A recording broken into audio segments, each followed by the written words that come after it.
Hello friends, welcome back to being teacher. आज का ये वीडियो बहुत ही इंपॉर्टेंट होने वाला है और इस वीडियो को आपको ज़रूर देखना है और एंड तक देखना है, क्योंकि इस वीडियो में हम डिस्कस करने वाले हैं यूपी टेट का जो प्रीवियस ईयर क्वेश्चन पेपर है।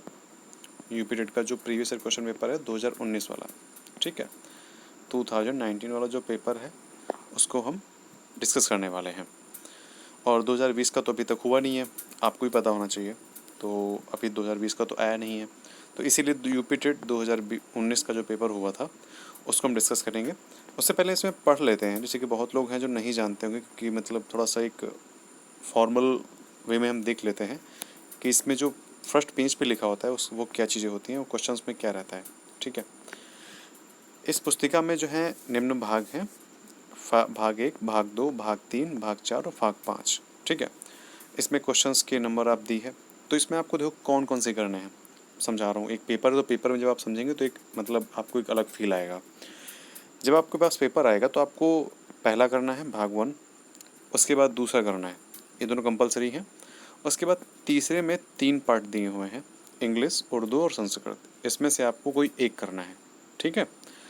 और तीनों के जो नंबर हैं 61 से 90, 61 से 90 और 61 से 90, मतलब 61 टू 90, 61 टू 90 और 61 टू 90। कभी कभी क्या हो जाता है कि जिनको उर्दू, जो उर्दू वाले भैया होते हैं या जो बहन होती हैं, या फिर जो संस्कृत जिनको आती है, ठीक है, अंग्रेजी और संस्कृत जिसको आती है, क्या करते हैं वो इंग्लिश भी कर देते हैं और संस्कृत भी कर देते हैं। बाद में उनको रियलाइज़ होता है कि हाँ मैंने क्या करता है। बहुत ही कम होता है हालांकि ये, ठीक है, बहुत ज़्यादा नहीं होता है, बट फिर भी आपको ध्यान रखना है। ठीक है, मैं नहीं चाहता हूँ कि जो लोग ये वीडियो देख रहे हैं उसको देखने के बाद में भी आप ऐसा करें, थोड़ा सा इस चीज़ का ध्यान रखना है। उसके बाद गणित आएगी, आपको गणित करनी है और पर्यावरण अध्ययन करना है, जो पेपर फर्स्ट है। ठीक है, ये पेपर फर्स्ट हम डिस्कस करेंगे, जो प्रथम पाली में होता है। जब आप पेपर देने जाते हैं यूपी टेट के या सी टेट का, तो फर्स्ट पेपर होता है ना, उसके बाद सेकंड पेपर होता है आफ्टरनून में। तो फर्स्ट पेपर हम डिस्कस करेंगे। फर्स्ट पेपर में जो भी इम्पोर्टेंट मतलब इसमें जो क्वेश्चन होंगे हम उनको अच्छे से डिस्कस करेंगे। अब इसमें ये दिया है कि यदि हिंदी भाषा में कोई संदेह हो तो अंग्रेजी भाषा को ही प्रमाणिक माना जाएगा। ठीक है, ये भी एक इम्पॉर्टेंट चीज़ है कि अगर आपको हिंदी भाषा में अगर कोई चीज़ गलत लिख गई है, ठीक है, तो उसको उसका जो अंग्रेजी भाषा है उसको ही प्रमाणिक माना जाएगा। समझ गए। अब हम चलिए डिस्कस करते हैं अपने क्वेश्चंस। क्वेश्चंस में सबसे पहला पार्ट है child development and teaching methods. ठीक है, बाल विकास एवं शिक्षण विधि। ओके, अब हमारा पहला क्वेश्चन क्या है कि यदि शिक्षक कक्षा में एक छात्र को समस्यात्मक बालक के रूप में पाता है तो उसे तत्काल घर वापस भेज देना चाहिए, या बच्चे को नज़रअंदाज कर देना चाहिए, बच्चे को दंड देना चाहिए, या बच्चे को परामर्श देनी चाहिए। ठीक है, if a teacher finds a problematic child in the class, what should he does. ठीक है, send the child back to home immediately, ignore the child, punish the child and provide counselling to the child. तो यहाँ पे right answer आपका क्या होना चाहिए। देखिए, सबसे पहले तुम ये जानते हैं समस्यात्मक बालक क्या होते हैं। ठीक है, जो प्रॉब्लमेटिक चाइल्ड होते हैं आखिर वो क्या होते हैं। तो प्रॉब्लमेटिक चाइल्ड जो वो होते हैं जैसे कि जिन पे हमें ज़्यादा ध्यान देना पड़ता है, जैसे कि थोड़ा सा वो एक अलग वे में होते हैं, नॉर्मल चाइल्ड वो नहीं होते हैं। तो जैसे कि मान लीजिए स्कूल में है, ठीक है, किसी की चोरी कर लेते हैं, जाके बैग से चोरी कर ले रहे हैं, ठीक है, बहुत तेज़ी से मतलब साउट कर दे रहे हैं टीचर्स पे, या फिर मान के चलिए कि मतलब बिना बताए स्कूल से निकल जाते हैं। ठीक है, तो ये सारी जो चीज़ें होती हैं ये समस्यात्मक बालक में पाई जाती हैं। ठीक है, तो अगर ऐसी चीज़ें पाई जा रही हैं तो टीचर को क्या करना चाहिए, यहाँ पे ये क्वेश्चन कहना चाहिए, कह रहा है तत्काल मतलब जो है वापस घर भेज दें, या फिर बच्चे को नज़रअंदाज कर दें कि ठीक है जो कर रहा है करने देते हैं, या फिर उसको हम पनिश करें कि उसने जो किया उसके लिए हम उसको पनिशमेंट करें, या फिर बच्चे को परामर्श दें मतलब उसकी काउंसलिंग करें। तो इसका राइट आंसर जो है वो है 4, मतलब बच्चे को हम परामर्श दें कि मतलब आप ऐसा मत करो, प्रॉब्लम्स क्या है, उसके प्रॉब्लम्स को समझें और उसको प्यार से ट्रीट करें उससे। ठीक है, तो बच्चे को हमको क्या करनी चाहिए, परामर्श देनी चाहिए, उसकी काउंसलिंग करानी चाहिए, उसको काउंसलिंग प्रोवाइड करानी चाहिए। ठीक है, अब हम आते हैं नेक्स्ट क्वेश्चन पे। देखिए, हम हर क्वेश्चन को जहाँ तक हो पाएगा थोड़ा सा एक्सप्लेन मतलब उसका एक्सप्लेनेशन करके हम समझेंगे, जिससे कि आपको और कोई वीडियो जो है प्रीवियस ईयर क्वेश्चन पेपर का मतलब ना देखना पड़े। ये 2019 का पेपर है, तो इसको आप अच्छे से समझिए। थोड़ा सा एक्सप्लेनेशन भी हम करते रहेंगे साथ में, जैसे कि आपको क्वेश्चन जो है वो आपके दिमाग में हमेशा के लिए बैठ जाए। उसके बाद हमारा दूसरा क्वेश्चन है कि पाठ्य सहगामी क्रियाएं, ठीक है, मतलब co curricular activities are mostly related to. ठीक है, ऑप्शन ए है मेंटल डेवलपमेंट ऑफ स्टूडेंट्स मतलब छात्रों के मानसिक विकास से। दूसरा है all round development of student मतलब छात्रों के सर्वांगीण विकास से। और तीसरा है डेवलपमेंट ऑफ एजुकेशनल इंस्टीट्यूशंस मतलब शैक्षिक संस्थानों के विकास से। और प्रोफेशनल डेवलपमेंट ऑफ स्टूडेंट्स मतलब छात्रों के वृत्तिक विकास से। तो यहाँ पे कह रहा है क्वेश्चन कि co curricular activities are mostly related to, पाठ्य सहगामी क्रियाएं मुख्यतः संबंधित हैं। अब सबसे पहले हम ये जानते हैं कि पाठ्य सहगामी क्रियाएं क्या होती हैं। ठीक है, पाठ्य सहगामी क्रियाएं क्या होती हैं। पाठ्य सहगामी क्रियाएं वो होती हैं मतलब को करिकुलर एक्टिविटीज़ वो क्रियाएं होती हैं जो कि जैसे कि खेल हो गया, ठीक है, खेल के बाद में कोई निबंध प्रतियोगिता हो गई, कोई ड्रामा हो गया, ठीक है, मतलब कोई प्ले हो गया खेलने के लिए। तो जो ये क्रियाएं होती हैं, ठीक है, इन्हीं क्रियाओं को हम को करिकुलर एक्टिविटीज़ या फिर पाठ्य सहगामी क्रियाएँ करते हैं। तो इनका संबंध मुख्यतः किससे होता है, ठीक है, यहाँ पे क्वेश्चन जो है कि इसका संबंध मुख्यतः किससे होता है। तो यहाँ पे राइट आंसर आपको हो जाएगा छात्रों के सर्वांगीण विकास से, ठीक है, बी राइट आंसर आपका हो जाएगा छात्रों के सर्वांगीण विकास है मतलब all round development of students. अब थर्ड क्वेश्चन है कि निम्न में से किसने अधिगम सिद्धांत का प्रतिपादन नहीं किया है, ठीक है, home of the following has not propounded the learning theory, ठीक है, प्रोपाउंडेड द लर्निंग थ्योरी। तो इसके ऑप्शंस हैं थॉर्नडाइक, स्किनर, कोहलर या फिर बी.एस. ब्लूम ने। तो अधिगम सिद्धांत मतलब यहाँ पे कहा जा रहा है लर्निंग थ्योरी, ठीक है, मतलब अधिगम सिद्धांत का प्रतिपादन किसने नहीं किया है, क्वेश्चन यहाँ पे है किसने नहीं किया है। तो इसका राइट आंसर आपका हो जाएगा बी.एस. ब्लूम, ठीक है।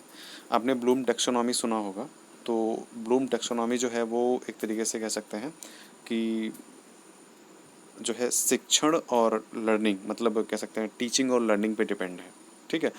ब्लूम जो है उन्होंने शिक्षण के जो उद्देश्य है मतलब टीचिंग और लर्निंग के जो पूरा प्रोसेस है उसको समझाया है। तो अधिगम सिद्धांत का जो प्रतिपादन है वो किसने किया है, तो स्किनर, ठीक है, थॉर्नडाइक और कोहलर, इन तीनों ने मिलकर के क्या किया है, अधिगम सिद्धांत का प्रतिपादन किया है, ठीक है। तो चलिए नेक्स्ट हम देखते हैं क्वेश्चन कि शिक्षण में अवरोधन का तात्पर्य क्या है, मतलब meaning of stagnation in education is. तो ऑप्शंस हैं कि किसी बालक का 1 वर्ष से अधिक समय तक एक ही कक्षा में रहना मतलब retention of a child in a same class for more than 1 year, ठीक है, या फिर बालक का विद्यालय ना जाना, not going to school by the child, बालक का विद्यालय में प्रवेश ना लेना। यहाँ पे क्वेश्चन समझना है हमको, ठीक है, यहाँ पे मीनिंग पूछा है कि स्टैग्नेशन इज एजुकेशन मतलब meaning of stagnation in education, ठीक है, मतलब जो अवरोधन होता है उसका तात्पर्य क्या है, शिक्षा में अवरोधन का तात्पर्य क्या है। तो यहाँ पे वैसे तो तीनों ही चीज़ें आपको हो सकता है सही लग रही हूँ, ठीक है, लेकिन ये तो चीज़ें आपको ये नहीं लग रहा कि तीनों चीज़ें इक्वल है। मैं आपको उत्तर कैसे देना ये समझा रहा हूँ। आपको तीनों चीज़ें इक्वल लग रही हूँ कि हाँ ये तीनों जो चीज़ें हैं ये इक्वल है, विद्यालय का बालक का विद्यालय ना जाना, छोड़ देना, पढ़ना नहीं, ठीक है, प्रवेश ना लेना, तो ये चीज़ें मतलब यहाँ पे तीनों इक्वल लग रही हैं। तो इसीलिए एक तरीके से अगर आपको क्वेश्चन नहीं आ रहा है तो जो डिफरेंट है, ठीक है, आप उसको चूज़ करिए। हालांकि उत्तर भी यही है कि किसी बालक का 1 वर्ष से अधिक समय तक एक ही कक्षा में रहना जो है वो शिक्षा में अवरोधन meaning of stagnation in education कहलाता है। ओके, अब हम आते हैं नेक्स्ट क्वेश्चन पे। नेक्स्ट क्वेश्चन हमारा है कि निम्न में से किस कौशल में पूर्व ज्ञान का परीक्षण होता है, in which of the following skill testing of previous knowledge comes, ठीक है। यहाँ पे क्वेश्चन है कि पूर्व ज्ञान का परीक्षण मतलब जो प्रीवियस नॉलेज होता है। तो यहाँ पे हम समझेंगे कि प्रीवियस नॉलेज का परीक्षण क्या है, ठीक है। सबसे पहले जानते हैं कि क्वेश्चन क्या कह रहा है। कौशल तो स्किल हो गया, ठीक है, मतलब कौन सी ऐसी स्किल है जो पूर्व नॉलेज मतलब जो प्रीवियस नॉलेज है उसका परीक्षण करता है, ठीक है। तो सबसे पहले तो हम जानेंगे कि पूर्व नॉलेज होता क्या है। देखिए, जब कोई बच्चा स्कूल में आता है, पहले पहले एडमिशन लेता है, तो वो धीरे धीरे जब आगे बढ़ता है 4th class, 5th class, 6th class, तो जैसे कि मान लीजिए वो 6th क्लास में आ गया, ठीक है। अब टीचर क्या करता है, टीचर उसका जो पूर्व ज्ञान होता है, जो 5th में पढ़ता है, 4th में पढ़ता है, 3 में पढ़ता है, 2 में पढ़ता है एंड 1 में जो पढ़ता है, जो मतलब अभी तक कक्षा 1 से लेकर के 5 तक जो उसने पढ़ा है, उसके जो ज्ञान है, जो पूर्व ज्ञान है, उसको अपने जो प्रेजेंट ज्ञान से उससे कनेक्ट करता है, ठीक है। जो आज के टाइम में जो पढ़ाएगा 6th क्लास में, उसको उससे कनेक्ट करके उसी के अकॉर्डिंग जो है बच्चे के अकॉर्डिंग ही बच्चे को टीचर समझाता है, ठीक है, उसका माइंडसेट समझता है बच्चे का। तो ये होता है पूर्व ज्ञान। ओके, तो अब ये कह रहे हैं कि किस कौशल में पूर्व ज्ञान का परीक्षण आता है। तो यहाँ पे ऑप्शंस आपके हैं स्किल ऑफ डेमोन्स्ट्रेशंस, ठीक है, प्रदर्शन कौशल, दूसरा है स्किल ऑफ इंट्रोडक्शन, प्रस्तावना कौशल, तीसरा है आपका स्किल ऑफ स्टिमुलस वेरिएशन, ठीक है, उद्दीपन परिवर्तन कौशल, और चौथा है आपका स्किल ऑफ क्लोजर मतलब समापन कौशल, ठीक है। तो यहाँ पे आपका राइट आंसर क्या हो रहा है, स्किल ऑफ इंट्रोडक्शन, ठीक है, मतलब प्रस्तावना कौशल। जो प्रस्तावना कौशल है ये पूर्व ज्ञान के परीक्षण पे आधारित होती है, समझ गए। हमारा नेक्स्ट क्वेश्चन है, नेक्स्ट क्वेश्चन क्या है कि निम्न में से किस सिद्धांत को पुनर्बलन का सिद्धांत भी कहते हैं। Which of the following theory is also known as theory of reinforcement. अभी हमने अगर ऊपर पढ़ा है, नहीं पढ़ा हमने, स्किनर को मैंने आपको वहाँ पे क्वेश्चन नहीं बताया, लेकिन चलिए ठीक है, यहाँ पे हम समझते हैं कि पुनर्बलन का सिद्धांत क्या है, ठीक है, मतलब पुनर्बलन का सिद्धांत हम किसको कहते हैं। तो यहाँ पे क्वेश्चन के ऑप्शंस ये हैं कि ऑपरेंट कंडीशनिंग थ्योरी, ठीक है, ऑपरेंट कंडीशनिंग थ्योरी का जो मीन है वो है क्रिया प्रसूत अनुबंधन सिद्धांत। सेकंड है कि स्टिमुलस रिस्पांस थ्योरी मतलब उद्दीपन अनुक्रिया सिद्धांत। एंड थर्ड है क्लासिकल कंडीशनिंग थ्योरी मतलब शास्त्रीय अनुबंधन सिद्धांत। एंड फोर्थ है थ्योरी ऑफ इंसाइट मतलब सूझ का सिद्धांत। तो अब यहाँ पे आपको बताना है कि जो पुनर्बलन का सिद्धांत है वो किसका सिद्धांत है, मतलब उसका मीन क्या है, मतलब किसको, इसको हम किस कौन से अन्य नाम से भी जानते हैं। तो यहाँ पे आपका राइट आंसर हो जाएगा ऑपरेंट कंडीशनिंग थ्योरी मतलब क्रिया प्रसूत अनुबंधन सिद्धांत। देखिए जो ये ऑपरेंट कंडीशनिंग थ्योरी है ये स्किनर ने दी है, ठीक है, इसको हम ऑपरेंट कंडीशनिंग जो है स्किनर ऑफ रेनफोर्समेंट के नाम से भी जानते हैं। इसको हम क्या कहते हैं, ऑपरेंट कंडीशनिंग थ्योरी। अब नेक्स्ट क्वेश्चन है हमारा 7 नंबर कि निम्न में से कौन सी अवस्था ब्रूनर के संज्ञानात्मक विकास सिद्धांत का अंग नहीं है। अब देखिए निम्न में से कौन सी अवस्था, विच of the following stage is not the part of Brunner's cognitive development theory, ठीक है, ब्रूनर के जो संज्ञानात्मक विकास का सिद्धांत का अंग कौन सा ऑप्शन इसमें से नहीं है। तो आपको इसमें से ऑप्शंस चूज करना है कौन सा नहीं है। तो सबसे पहले हम जानते हैं कि ऑप्शन का, इस क्वेश्चन का राइट आंसर क्या है। इस क्वेश्चन का जो राइट आंसर वो है आंत प्रज्ञ अवस्था मतलब इंट्यूटिव स्टेज। अब इसका राइट आंसर क्या हुआ, आंत प्रज्ञ अवस्था।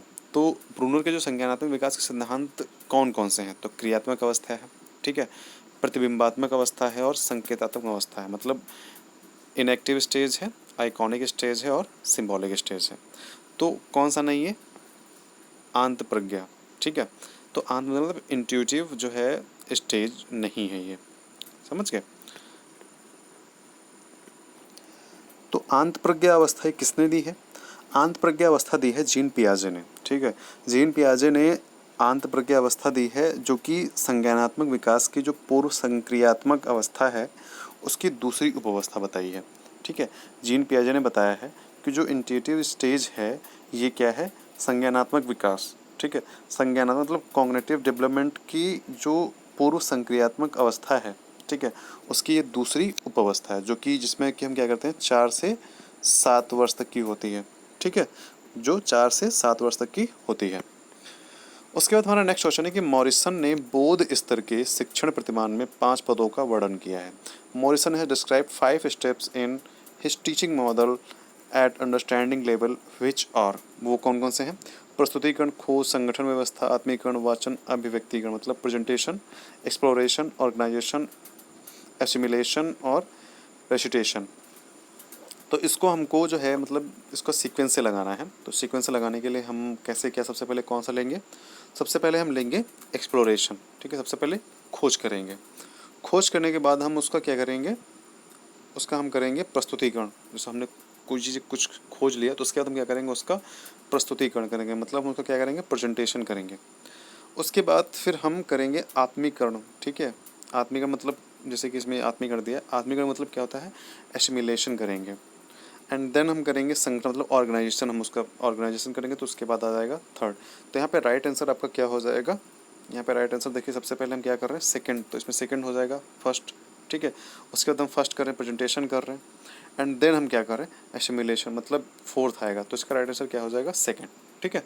मतलब सबसे पहले हम क्या कर रहे हैं, खोज कर रहे हैं, फिर प्रस्तुतिकरण, फिर आत्मीकरण और उसके बाद में संगठन या व्यवस्था और फिर क्या होता है वाचन या अभिव्यक्तिकरण, ठीक है। तो इसका राइट आंसर क्या हो जाएगा, सेकंड मतलब बी हो जाएगा इसका राइट आंसर।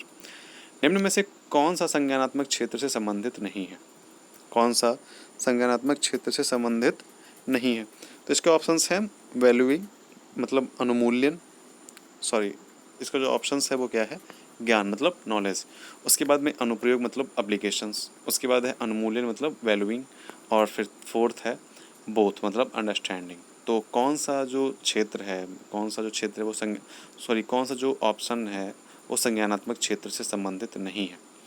तो इसका राइट आंसर जो है वो आपका हो जाएगा, इसमें यहाँ पर राइट आंसर आपका क्या हो जाएगा, वैल्यूइंग। ठीक है, राइट आंसर क्या है, वैल्यूइंग हो जाएगा। क्योंकि देखिए बीएस ब्लूम जो है और उनके जो सहयोगी थे मतलब जो साथी थे, उन लोगों ने अपनी पुस्तक जो है taxonomy of educational objective, taxonomy of educational objective handbook I cognitive domain 1956 में लिखी थी शायद, या 68 में, जो भी है, मुझे इसमें थोड़ा सा डेट डाउट है, तो आप थोड़ा सा डेट देख लीजिएगा। लेकिन उन्होंने बुक जो लिखी है वो लिखी है कि taxonomy of educational objectives handbook I cognitive domain. ठीक है, तो ये बुक लिखी है। इसमें क्या कहा है कि संज्ञानात्मक क्षेत्र में वे उद्देश्य होते हैं जो ज्ञान के पुनः स्मरण या पहचान तथा बौद्धिक योग्यताओं व कौशल के विकास से संबंधित होते हैं। तो ब्लूम ने जो है संज्ञानात्मक क्षेत्र के उद्देश्यों को जो है वो 6 पार्ट में डिवाइड किया है। ठीक है, जिसमें कि 3 पार्ट आपके सामने दिए हैं, नॉलेज, एप्लीकेशन और अंडरस्टैंडिंग। ठीक है, तो इनको हम 6 को एक साथ में देखते हैं। सबसे पहले ज्ञान, तो नॉलेज। ठीक है, फिर है बोध मतलब अंडरस्टैंडिंग, और उसके बाद में फिर हो जाता है अनुप्रयोग और विश्लेषण और संश्लेषण और मूल्यांकन। तो ये जो 6 पार्ट हैं ये किसने दिए हैं, ये दिए हैं बीएस ब्लूम ने। ठीक है, ब्लूम टैक्सोनॉमी हमने आपको समझाया था, लर्निंग और टीचिंग। फिर नेक्स्ट आता है कि निम्न में से कौन सा अधिगम का वक्र नहीं है। तो अधिगम का वक्र कौन सा नहीं है, देखिए सबसे पहले तो ये है कि जो ये कॉन्वेक्स है। ठीक है, देखिए कॉन्वेक्स जो है, कॉन्वेक्स जो है इसमें हम समझते हैं कि जब इसका जो वो होता है, क्या बोलते हैं, ग्राफ। ठीक है, जो कॉन्वेक्स का ग्राफ होता है वो यहाँ पे जाता है ऐसे, इस तरीके से। ठीक है, उसके बाद हम कॉनकेव का अगर ग्राफ देखते हैं तो कॉनकेव का ग्राफ जाता है इस तरीके से। फिर अगर हम देखते हैं कि यहाँ पे कॉनकेव हो गया, उसके बाद हम अगर देखते हैं कॉम्बिनेशन टाइप। ठीक है, तो कॉम्बिनेशन यहाँ पे जो है, इसका जो राइट आंसर हो जाएगा वो आपका हो जाएगा, इसका जो राइट आंसर है वो आपका हो जाएगा लंबवत।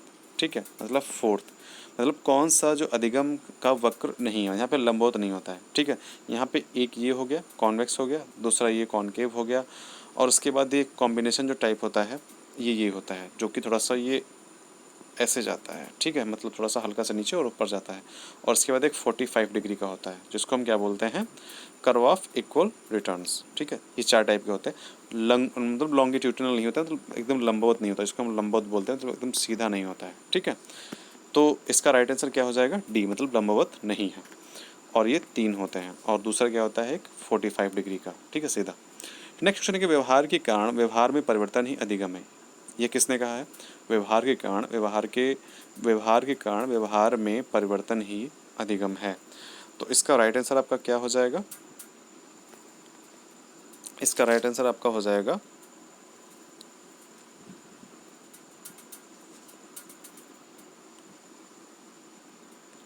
गिलफर्ड। ठीक है, तो गिलफर्ड ने स्टेटमेंट दिया है कि व्यवहार के कारण व्यवहार में परिवर्तन ही अधिगम है। यहाँ पे गिलफर्ड, देखिए यहाँ पे हिंदी में दिया है गिलफर्ड। ठीक है, जैसा कि हमने ऊपर पढ़ा था कि अगर हिंदी में गलत दिया है, अब यहाँ पे अगर हिंदी में नहीं दिया है तो उसका जो आंसर है वो इंग्लिश ही माना जाएगा। तो यहाँ पे इंग्लिश में यहाँ पे गिलफोर्ड दिया है। ठीक है, learning is any change in behaviour resulting from behaviour, who said it. तो यहाँ पे राइट आंसर क्या हो जाएगा, गिलफोर्ड। ठीक है, ऐसे ही यहाँ पे वुडवर्थ ने भी एक स्टेटमेंट दिया है कि नवीन ज्ञान तथा नवीन प्रतिक्रियाओं को अर्जन करने की प्रक्रिया जो है वो अधिगम करने की प्रक्रिया कहलाती है। ठीक है, ऐसे यहाँ पे स्किनर ने भी जो है एक स्टेटमेंट दिया है कि अधिगम जो है, अधिगम व्यवहार में उत्तरोत्तर अनुकरण की एक प्रक्रिया है। जो अधिगम है वो व्यवहार में उत्तरोत्तर अनुकरण की एक प्रक्रिया है। और यहाँ पे क्रो एंड क्रो ने भी एक स्टेटमेंट दिया है कि आदतों, ज्ञान तथा अभिवृत्तियों का अर्जन ही अधिगम है। ठीक है, आदतों, ज्ञान और अभिवृत्तियों का जो अर्जन ही है वो क्या है, अधिगम है। नेक्स्ट क्वेश्चन है हमारा कि यहाँ पे थोड़ा सा मतलब मैचिंग वाले आए हैं। तो मैचिंग में ये है क्वेश्चन कि ब्रूनर, आसुबेल, ग्लेजर और गार्डन, ठीक है।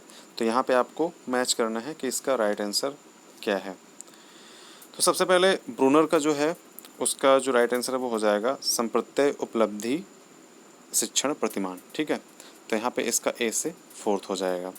तो ए से फोर्थ जो है वो कौन कौन से हैं यहाँ पे हम थोड़ा सा देखते हैं, सेकेंड और थर्ड। तो यहाँ पे थर्ड भी जो है ऑसुबेल जो है ये थर्ड हो जाएगा, मतलब अग्रिम संगठन शिक्षण, मतलब जो ब्रूनर है उन्होंने क्या किया है, कॉन्सेप्ट अटेनमेंट टीचिंग मॉडल, और उसका जो ऑसुबेल उन्होंने क्या किया है, एडवांस ऑर्गेनाइजर टीचिंग मॉडल। इन्होंने यहाँ पे दो मैचिंग हो गई हैं। अब आता है ग्लेजर।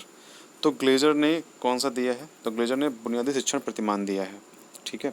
ग्लेजर ने बुनियादी शिक्षण प्रतिमान मतलब बेसिक टीचिंग मॉडल दिया है। उसके बाद बचे हैं गॉर्डन। तो गॉर्डन का जो राइट आंसर है वो हो जाएगा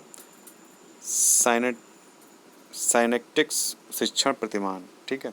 साइनेक्टिक्स शिक्षण प्रतिमान, यहाँ पे शायद हाँ यही राइट आंसर है, ठीक है। साइनेक्टिक्स शिक्षण प्रतिमान जो है यहाँ पे राइट आंसर है किसका, गॉर्डन का। तो यहाँ पे आपको जो राइट आंसर हो जा रहा है वो कौन सा हो जा रहा है आपका, थर्ड जो है सी का हमने किस में लगाया, फर्स्ट में। तो थर्ड जो है यहाँ पे राइट आंसर हो जाएगा, मतलब fourth, third, first and second. अब हम आते हैं 30 नंबर क्वेश्चन पे। 30 नंबर क्वेश्चन है कि समस्या समाधान का प्रथम चरण है, the first step of problem solving is. तो सबसे पहले हमको समस्या समाधान अगर करनी तो सबसे पहले हमको समस्या का पहचान करना पड़ेगा, ठीक है, आइडेंटिफिकेशन ऑफ प्रॉब्लम करना पड़ेगा। उसके बाद हमें करना पड़ेगा कि हालांकि हमारा क्वेश्चन मतलब आंसर तो आ ही गया क्योंकि पहला चरण यहाँ पे पूछ रहा है। तो यहाँ पे समस्या की पहचान का मतलब क्या हुआ, फर्स्ट स्टेप हुआ कि सबसे पहले हमको समस्या की पहचान करनी है। उसके बाद हमें परिकल्पना का निर्माण करना है, मतलब फॉर्मुलेशन ऑफ हाइपोथेसिस। देन क्या करना है, हमको आंकड़ों का संग्रहण करना है, मतलब डाटा कलेक्शन करना है, एंड देन परिकल्पना का परीक्षण करना है, ठीक है, समझ गए। तो यहाँ पे टेस्टिंग ऑफ हाइपोथेसिस। फिर नेक्स्ट है कि बालकों का अधिगम सर्वाधिक प्रभावशाली होगा जब, बालकों का अधिगम सर्वाधिक प्रभावशाली होगा जब बालकों का संज्ञानात्मक, भावात्मक तथा मनोचालक पक्षों का विकास होगा। देखिए यहाँ पे क्वेश्चन है कि learning of children will be most effective, learning of children will be most effective when development of cognitive, affective and psychomotor domain of children will take place. तो अब यहाँ पे हमको समझना है कि संज्ञानात्मक, भावात्मक और मनोचालक पक्षों का विकास होगा कैसे, ठीक है। जो हम टीचिंग मतलब जो शिक्षण अधिगम कराते हैं, मतलब जो टीचिंग लर्निंग कराते हैं, उसी से क्या होता है, बच्चों का संज्ञानात्मक, भावात्मक और चालक पक्षों का क्या होता है, विकास होता है। नेक्स्ट क्वेश्चन है हमारा का स्मृति स्तर एवं बोध स्तर के शिक्षण प्रतिमान की संरचना में कौन सा सोपान जो है वो उभयनिष्ठ है। तो यहाँ पे सिंपल सी बात है, यहाँ पे अगर हम इसको थोड़ा सा डिटेल में आगे बढ़ेंगे, यहाँ पे जो है प्रेजेंटेशन, ठीक है, प्रस्तुतिकरण जो है वो दो स्तर है, जैसे कि हमने जस्ट ऊपर भी पढ़ा था बोध स्तर, ठीक है। वो बोध स्तर था किसका था, बोध स्तर थोड़ा सा मॉरिशन का था, ठीक है। जो स्मृति स्तर है ये भी जो है मतलब इसमें भी प्रस्तुतिकरण आता है और बोध स्तर में भी प्रस्तुतिकरण आता है। तो यहाँ पे जो कॉमन हो गया है, यहाँ पे पूछ रहा है कि मतलब जो शिक्षण सोपान उभयनिष्ठ है, मतलब which step is prominent in the syntax of teaching model of memory level and understanding level, ठीक है। जो सिंटेक्स ऑफ टीचिंग मॉडल है उसमें मेमोरी लेवल में और अंडरस्टैंडिंग लेवल में कौन सी चीज़ें जो है वो कॉमन है, तो प्रेजेंटेशन जो है वो कॉमन है, मतलब प्रस्तुतिकरण वो है कॉमन है, जो कि स्मृति स्तर में भी है और बोध स्तर में भी है। फिर नेक्स्ट है कि मानव विकास का प्रारंभ होता है, मानव विकास का प्रारंभ कहाँ से होता है, ह्यूमन डेवलपमेंट स्टार्ट फ्रॉम कहाँ से होता है, स्टेज ऑफ इन्फेंसी मतलब शैशवावस्था से, प्री चाइल्डहुड स्टेज मतलब पूर्व बाल्यावस्था से, प्रीनेटल स्टेज मतलब गर्भावस्था से, या फिर पोस्ट चाइल्डहुड स्टेज तो उत्तर बाल्यावस्था से। तो मानो जो मनुष्य का विकास होता है अगर सच पूछिए तो वो जब गर्भ धारण होता है, ठीक है, गर्भावस्था से ही होता है, ठीक है। प्रीनेटल स्टेज मतलब हम गर्भावस्था से ही मानते हैं। फिर नेक्स्ट क्वेश्चन है the condition of learning, the condition of learning पुस्तक के लेखक कौन है, द कंडीशन ऑफ लर्निंग पुस्तक के लेखक कौन है। तो इसका राइट आंसर आपका हो जाएगा R.M. गेने, ठीक है। R.M. गेने ने जो है ये द कंडीशन ऑफ लर्निंग पुस्तक लिखी है। तो अब इसमें E.L. जो थॉर्नडाइक हैं, ठीक है, E.L. थॉर्नडाइक हैं, इन्होंने कौन सी पुस्तक लिखी है, तो इन्होंने animal intelligence the psychology of arithmetic लिखी है, ठीक है। इन्होंने क्या लिखी है, animal intelligence the psychology of arithmetic. फिर नेक्स्ट है कि वी.एफ. स्किनर ने कौन सी बुक लिखी है, तो यहाँ पे बी.एफ. स्किनर जो है इन्होंने लिखी है द सिलेक्शन ऑफ बिहेवियर, ठीक है। बी.एफ. स्किनर ने द सिलेक्शन ऑफ बिहेवियर पुस्तक लिखी है। अब आई.पी. पावलोव ने भी एक पुस्तक लिखी है, तो उसका नाम है conditions, reflexes and lectures of conditioned, ठीक है। तो हमने जो आर.एम. गैन है उन्होंने लिखी है द कंडीशंस ऑफ लर्निंग, और इन्होंने लिखी है, वो लिखी है animal intelligence, the psychology of arithmetic. BF. Skinner ने लिखी है the selection of behaviour, and IP. Pavlov ने लिखी है conditions, reflections and lectures of condition, ठीक है। अब नेक्स्ट है कि किशोरावस्था बड़े संघर्ष, तनाव, हमला व विरोध की अवस्था है। तो ये स्टेटमेंट किसने दिया है कि किशोरावस्था जो है वो बहुत ही बड़े संघर्ष, तनाव और हमला तथा क्या है, विरोध की अवस्था है। तो ये किसने कहा है, स्टैनले हॉल ने। Adolescence is the period of great stress, strain, storm and strike is the statement of. तो यहाँ पे राइट आंसर क्या हो जाएगा, स्टैनले हॉल ने ये स्टेटमेंट दिया है, ठीक है। क्रो एंड क्रो का स्टेटमेंट है कि किशोरावस्था जी, जो किशोरावस्था ही है वो क्या है, वर्तमान की शक्ति और भावी आशा को प्रस्तुत करता है। किशोर जो है, किशोर ही वर्तमान की शक्ति और भावी आशा को प्रस्तुत करता है। तो उन्होंने क्रो एंड क्रो ने ये स्टेटमेंट दिया है। फिर नेक्स्ट आते हैं कि सूक्ष्म शिक्षण के भारतीय प्रतिमान में कुल कितना समय लगता है, तो 36 मिनट लगता है। इसको हम आगे समझेंगे, इतना यहाँ पे इम्पोर्टेंट नहीं है। फिर नेक्स्ट है कि सीखने का पठार सीखने की प्रक्रिया के मुख्य अभिलक्षण हैं, जो उस स्थिति को प्रकट करते हैं जिसमें सीखने की प्रक्रिया में कोई उन्नति नहीं होती है, ठीक है। तो यहाँ पे राइट ऑप्शंस हैं आपके स्किनर, हलिंगवर्थ, गेट्स व अन्य रॉस। तो यहाँ पे आपका राइट आंसर क्या हो जाएगा, रॉस। यहाँ पे ये स्टेटमेंट किसने दिया है, रॉस ने। फिर नेक्स्ट क्वेश्चन है आपका कि एनिमल इंटेलिजेंस, पुनर्बलन की सूची, सागरभ्रता का नियम और अनुकूलन, ठीक है। मतलब animal intelligence, schedule of reinforcement, law of pregnance और एडॉप्शन, ठीक है। ये किस किस, मतलब यहाँ पे थोड़ा सा मिलान करना है, ठीक है। कॉलम ए को कॉलम बी से मैचिंग वाले क्वेश्चन है ये। तो यहाँ पे आपका जो राइट आंसर होगा, मतलब यहाँ पे किसको कैसे मैच करेंगे, तो यहाँ पे जो गेस्टॉल्ट हैं,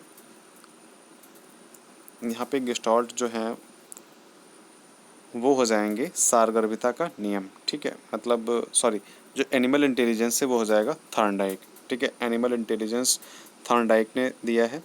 उसके बाद अगर पुनर्बलन की सूची की हम बात करते हैं, पुनर्बलन की अगर सूची की बात करें तो यहाँ पे स्किनर आ जाएंगे, ठीक है। हम लोगों ने अभी जस्ट इसको पढ़ा था, पुनर्बलन की अनुसूची क्या है। उसके बाद सारगर्भिता का नियम, ठीक है। सारगर्भिता का जो नियम है वो हो जाएगा गेस्टॉल्ट, ठीक है। हमने आज साइकोलॉजी में पढ़ा था कि गेस्टॉल्ट क्या है, गेस्टॉल्ट स्कूल, ठीक है। उसके बाद आता है अनुकूलन, जो लास्ट बचा है वो क्या हो जाएगा, पियाजे का। समझ गए, तो इसका राइट आंसर क्या हो जाएगा, फर्स्ट। नेक्स्ट क्वेश्चन है कि विकास कभी ना समाप्त होने वाली प्रक्रिया है, ये किस चीज़ को अप्लाई करती है। Development is a never ending process, this statement related to which principle of development, ठीक है।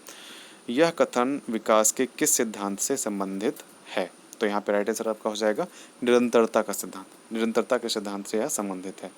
फिर नेक्स्ट क्वेश्चन बहुत ही इंटरेस्टिंग क्वेश्चन है कि संविधान के किस संशोधन से शिक्षा एक मौलिक अधिकार बन गई है, तो 86 अमेंडमेंट हुआ था, इससे शिक्षा एक मौलिक अधिकार बन गई है। शिक्षा को आर्टिकल 21A में लाके जो है रख दिया गया है, और आर्टिकल 12 से लेकर के 35 तक फंडामेंटल राइट्स हैं, और अब जो है शिक्षा जो है एक फंडामेंटल राइट्स बन गई है, ठीक है। तो 86 अमेंडमेंट हुआ था, 86 अमेंडमेंट के माध्यम से जो है शिक्षा एक मौलिक अधिकार बन गई है, जिसमें कि 6 से 14 वर्ष तक के बच्चों के लिए जो है वो मुफ्त में फ्री ऑफ कॉस्ट जो है शिक्षा मिलती है। नेक्स्ट क्वेश्चन है कि अभिप्रेरणा के मूल प्रवृत्ति सिद्धांत के प्रतिपादक कौन है। अभिप्रेरणा के मतलब instincts theory of motivational was propounded bye, तो यहाँ पे राइट आंसर हो जाएगा मैकडूगल, ठीक है। मैकडूगल ने जो है वो अभिप्रेरणा की जो मूल प्रवृत्ति है उसके सिद्धांत के प्रतिपादक है। नेक्स्ट क्वेश्चन, विकास की किस अवस्था को कोल तथा ब्रूस ने संवेगात्मक विकास का अनोखा काल कहा था। Which of the following stage of development is called a unique stage of emotional development by Cole and Bruce, तो यहाँ पर राइट आंसर आपका हो जाएगा बी, मतलब दूसरा नंबर, चाइल्डहुड, ठीक है। बाल्यावस्था को इन्होंने कोल और ब्रूस ने संवेगात्मक विकास का अनोखा काल, ए unique stage of emotional development कहा है। यहाँ पे उन्होंने ये भी कहा था कि जो ये एज होती है बाल्यावस्था, ये माता पिता के लिए बहुत ही कठिन मतलब चीज़ होती है कि जिसको कैसे टैकल करते हैं ये एक माता पिता ही समझ सकते हैं। उसके बाद हमारा जो नेक्स्ट क्वेश्चन है कि किसने बहुविमात्मक प्रज्ञा का प्रत्यय दिया है। ठीक है, वेरी इंपॉर्टेंट क्वेश्चन है ये कि किसने बहुविमात्मक प्रज्ञा का प्रत्यय दिया है। Who give the concept of multiple intelligence. ठीक है, तो इसका राइट आंसर आपका हो जाता है, इसका राइट आंसर आपका हो जाएगा गार्डनर। गार्डनर ने ये स्टेटमेंट दिया है। इन्होंने मतलब एक बहुविमात्मक का मतलब होता है मल्टीपल इंटेलिजेंस, ठीक है, या फिर बहुबुद्धि का सिद्धांत। तो इसको मल्टीपल इंटेलिजेंस बोलते हैं, बहुबुद्धि का सिद्धांत हो या फिर बहुविमात्मक प्रज्ञा हो। ठीक है, तो इसको किसने दिया है? हार्वर्ड गार्डनर ने दिया है सन 1983 में। ठीक है, इन्होंने मतलब कई प्रकार की बुद्धि बताई है, जैसे कि वैयक्तिक प्रबुद्धि, वैयक्तिक स्वबुद्धि, संगीत बुद्धि, शारीर जो है गतिकी बुद्धि, स्तनिक बुद्धि, मतलब 8 प्रकार की जो है बुद्धियाँ बताई हैं, भाषाई बुद्धि और प्राकृतिक बुद्धि। ठीक है, नेक्स्ट क्वेश्चन है हमारा यहाँ पे, नेक्स्ट क्वेश्चन है कि डिसलेक्सिया में यह करने में कठिनाई होती है। डिसलेक्सिया है डिफ़िकल्टी इज, तो यहाँ पे इसका राइट आंसर क्या होता है? यहाँ पे ऊपर वाले में जो मल्टीपल वो था इंटेलिजेंस में क्या राइट आंसर था? Harvard gardener. अब डिसलेक्सिया की बात आ रही है, तो डिसलेक्सिया में ये होता है पढ़ने और वर्तनी में, मतलब बच्चा बोल नहीं पाता है। ठीक है, बच्चे को वर्तनी याद नहीं होती है, बच्चा पढ़ नहीं पाता है। ठीक है, कुछ वर्ड हैं जो बार बार उनको रिपीट करता है, और कुछ ऐसे वर्ड जिनको वो मतलब बोल नहीं पाता है, भूल जाता है। ठीक है, तो डिसलेक्सिया में ये चीज़ें होती हैं। Dyslexia has difficulty in reading and spelling. Next है कि निम्न में से क्या समावेशी कक्षा में शिक्षक की भूमिका नहीं है। ठीक है, which of the following is not the role of teacher in inclusive room. शिक्षक को सीखने में अक्षम को अतिरिक्त समय देना चाहिए। Teacher should devote extra time to teach learning disable, तो क्या ऐसा करना चाहिए? फिर नेक्स्ट है कि शिक्षक को निःशक्त बच्चों पर ध्यान नहीं देना चाहिए। यहाँ पे क्वेश्चन समझ रहे हैं, क्वेश्चन क्या है? फिर the following is not the role of teacher in inclusive room, मतलब जो एक टीचर है वो क्या नहीं, एक अच्छा टीचर जो है वो एक अच्छी कक्षा में क्या नहीं करता है। तो सिंपल सी बात है, यहाँ पे शिक्षक जो है वो निःशक्त बच्चों पर ध्यान नहीं देना चाहिए, मतलब ऐसा वो नहीं करेगा। टीचर जो है वो बच्चों पर ध्यान देगा। ठीक है, बच्चों के लिए बैठने के अनुरूप जो व्यवस्था होगी उसको करेगा और बच्चों को प्रोत्साहित भी करेगा। फिर नेक्स्ट कि कक्षा में छात्रों को प्रश्न पूछने के लिए जो है क्या करना चाहिए, मतलब in the class questioning by student, जो छात्र जो क्वेश्चन पूछ रहे हैं उनको क्या करना चाहिए? शुड नॉट बी अलाउड, मतलब अनुमति नहीं देनी चाहिए। प्रेरित करना चाहिए, शुड बी इनकरेज, हतोत्साहित करना चाहिए, शुड बी डिस्करेज, रोक देना चाहिए, शुड बी स्टॉप्ड। मतलब क्या करना चाहिए? जो अगर कोई बच्चा, आप क्लास में टीचर हैं, कोई बच्चा अगर आपसे क्वेश्चन पूछ रहा है तो आप क्या करेंगे? उसको रोक देंगे, या उसको कहेंगे नहीं क्वेश्चन नहीं पूछना चाहिए, या फिर कोई उसको मतलब बहुत ही इनकरेज करेंगे कि हाँ ठीक है अच्छी बात है पूछ रहे हो और पूछिए क्वेश्चन, या फिर उसको परमिशन नहीं देना चाहिए। तो यहाँ पे राइट आंसर का क्या हो जाएगा? शुड बी इनकरेज, मतलब उसको प्रेरित करना चाहिए कि ठीक है आप क्वेश्चन पूछिए, आप भी अगर कोई और डाउट होता तो आप और क्वेश्चन पूछ सकते हैं। ठीक है, नेक्स्ट क्वेश्चन है कि बच्चे की वृद्धि मुख्यतः संबंधित है। तो बच्चे की वृद्धि यहाँ पे बच्चे की वृद्धि की बात की जा रही, यहाँ पे अगर मेंटली और सोशली अगर बात की जाती तो एक अलग बात थी। तो यहाँ पे अगर सिर्फ growth of child is mainly related, ठीक है, तो यहाँ पे क्या हो जाएगा? फिजिकल डेवलपमेंट से।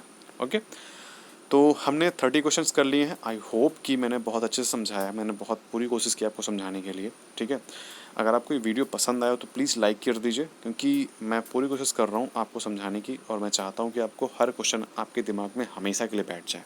ओके, तो जल्दी हम दूसरा इसका जो पार्ट है इंग्लिश का, हिंदी का और संस्कृत का, ठीक है, एनवायरनमेंट का, वो जल्दी हम लेके आएंगे। ठीक है, तो आप लोग थोड़ा सा, आपको वेट नहीं करना पड़ेगा, बस ये थोड़ा सा आपको जो मैं वीडियो डाल रहा हूँ उसको बस थोड़ा सा लाइक करना है। ठीक है, थोड़ा सा लाइक करना है, मतलब बस एक हल्का सा टैप करना है ऐसे ही। ठीक है, उसके बाद उसको शेयर कर देना है अगर आपके फ्रेंड्स हैं। ठीक है, और अगर आप नहीं देख रहे हैं तो आप उसको यहाँ पे कर सकते हैं कि आप उसको मतलब एक अपने फ्रेंड्स को शेयर कर सकते हैं, बता सकते हैं कि हाँ आप वहाँ जाइए, वहाँ पे आपको फुल पेपर सोल्यूशन आपको मिलेगा। ठीक है, तो ये पेडागोजी का पूरा सॉल्यूशन था चाइल्ड डेवलपमेंट और टीचिंग मेथड्स का। जल्दी हम लेके आएंगे पार्ट 2। ओके, ध्यान रखिए अपना, मिलते हैं नेक्स्ट वीडियो में, बाय बाय।